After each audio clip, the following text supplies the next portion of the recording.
it was one individual who kind of, without saying a word, kind of brought the rest of this team play and level of play to where he was playing. And that was Dane Miller. Dane certainly was flying around making plays, even though I'd still like him to shoot more, especially in the first half of the game. He had a energy and a purpose to his game that was lacking early in this season.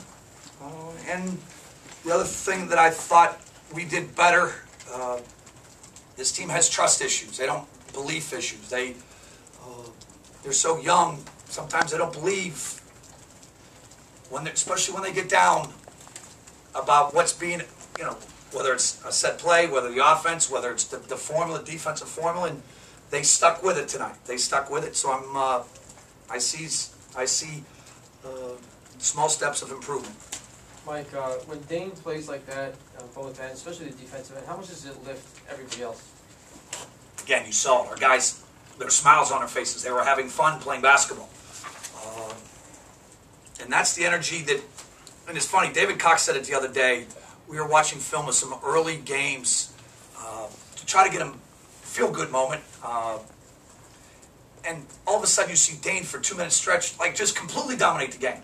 And David asked a simple question: where's the button? What just turned on right there, Dane? And if he can have that consistency, because again, we all know he has a gift that the athleticism and the energy that he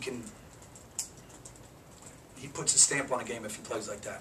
Mike, did he tell you where that button is? He just says it has to come out in him more. And it's just one thing, we can be nice to Dane, we can yell at Dane, we can bench Dane. Nothing seems, to faze him.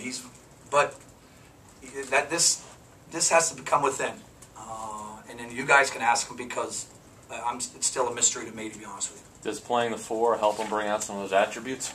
Yes and no. I just think it's a point in time where Dane just feels like, dominating the game. Dane feels like, he's going to not allow somebody to reverse the ball, or he's not somebody's going to get a rebound over him. He enforces his will. Mike, you're down 7 points in the first half. Eli hits 2 jumpers. How big was that for your team?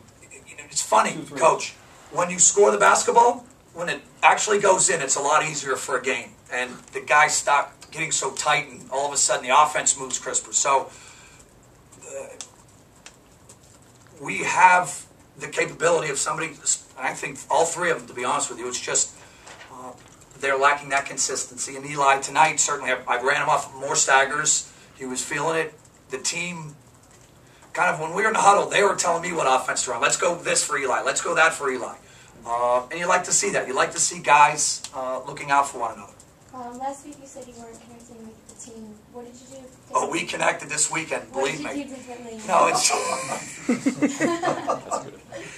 I made them uncomfortable, and I threw different things at them, and they responded. They responded. And, it's just things that you pick up along the way. Certainly practice probably doubled in time if we practiced. And it was a good weekend to kind of get things out and toughen that team up. What was the most impressive thing in his box score? Was it the points, the rebounds? It's got to be the block shots. It's got to be the block shots. I'm screaming at our help side defense 4 times, and then there goes Dane. And again, Dane, I took last year's stats to this year's stats. He's shooting 44. He has 44 less field goal attempts. It's almost like 14 less blocks. It's staggering. He's not filling a stat sheet like Dane Miller usually does. And sometimes it's not always points with Dane. It's assists, it's steals, it's block shots, rebounds. But Dane was different today. And that was the old Dane. That's the Dane. I don't know about the old Dane, new Dane. It's just, that's the Dane I won. I know that. What would happen if Gilvitas played a half a step slower? Probably a lot more efficient of a basketball player. And again, Gil talks about reading the defense. So I don't understand that. I'm like, well, you don't, because you're running people over half of the time. So, and again, you have Gil, who didn't have a great night, and Miles Mack certainly had wide open looks. So I think there's still room for improvement with this team. But again, I think Jerome Seegers besides Dane, Jerome, on the ball defense was as good as you're going to find. And we're starting to kind of get our roles and play to our strengths a little bit more, and that's difficult for a young team to do. Mike, that suggestion in the huddle about what offense you should run, is that indicative of a connection forming like you're hoping? I think they're getting more comfortable. They're not. It's not me against them. It's us. And it was better, and I think I was better. You can't yell. Why would you ever yell at Gil? He wants to win. There's I don't know how many Division I players. Gil Vitas Baruta wants to win more than anybody in America, and so me yelling at him for mistakes isn't helping things any. So I have to look at what I'm doing and make some adjustments as well. Given everything that was said after last game with the disconnect between the team and the lack of a team effort, how important was not only a win, but a win in this fashion like it was in the second half? Again, it's all about, do you trust the formula? Do you trust the system? Do you believe in your teammate is going to be there for your help? So all of that things that I want to instill in this team, I think it helps. I mean, it helps tremendously, to be honest with you. And again, basketball's fun again. Being there for your teammate, playing for your teammate, getting off the ball, reversing it so Eli can get an easier look. All of that stuff helps. Was it different being on the other end of foul trouble, having the other team be in foul trouble and not you? It helps.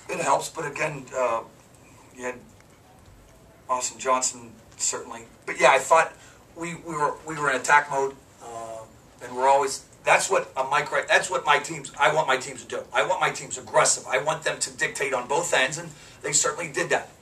If they'll move and create space, and that certainly helps what we want to do, and that's attack. During the second half run, Kadeem ran out and gave Dane Jesus, a did you chest see that? bump. A jumping, high-flying chest ball. I caught him dunking 2 balls the other day, so apparently his foot is feeling better. But it's something we're looking forward to having both Malik and Kadeem back in the lineup, and now you have real athleticism and real weapons. Any timetable on those? Nope. Mike, how tough is it being a state university, playing a smaller school in the state? How tough is that as a coach? Again, Let's say a Super Bowl.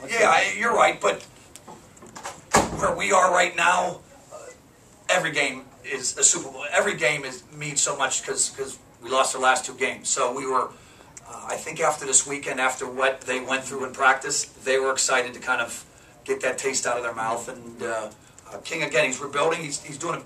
They've improved. I watched 7 or 8 of their games. They've improved every game. And come NEC, I think he'll have a competitive team on his hand.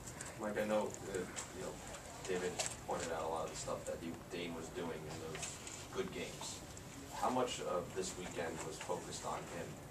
I know you talked a lot about the freshmen as being part of what was going wrong, but how much was focused on Dane? It's just this weekend was focused on us as a whole, trusting each other, building a better team. Again, it was us versus them, me versus my team for a while to kind of try to bring them together. Whether it was making 6 shots in a row where they have to run a suicide in 6 spots. I mean, I threw out everything that from my college playing days to all mental toughness drills that you could do to kind of bring them together. And Dane stepped up. Eli certainly had probably 2 of his best practices of his career, where he was consistent. So hopefully that continues. One more question, anybody? Thoughts on Poole's game? Mike certainly, 14 points, 3 assists. He's got to be that glue guy, that guy you almost forget about, and he ends up breaking your back because he has that stat line.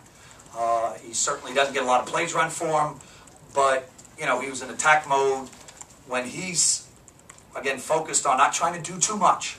Just take what the defense gives him. He's a pretty good basketball player. Thank you very much.